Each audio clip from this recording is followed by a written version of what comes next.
Mayoritas warga Tel Aviv murka dengan keputusan Perdana Menteri Israel Benjamin Netanyahu yang ingin mengambil alih Gaza.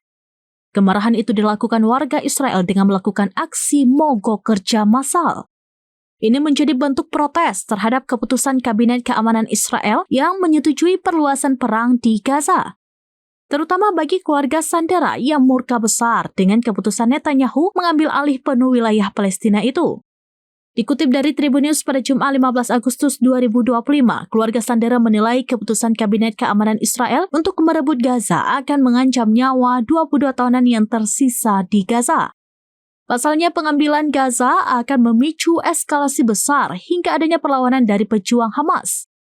Inilah yang berpotensi mengakibatkan para Sandera tewas atau dipindahkan Hamas secara paksa. Oleh sebab itu, keluarga Sandera menyerukan pemogokan nasional. Hal ini sebagai sinyal keras bahwa pemerintah seharusnya mengutamakan negosiasi dan keselamatan warga sendiri sebelum mengejar kemenangan militer total.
Download Tribun X sekarang, menghadirkan lokal menjadi Indonesia.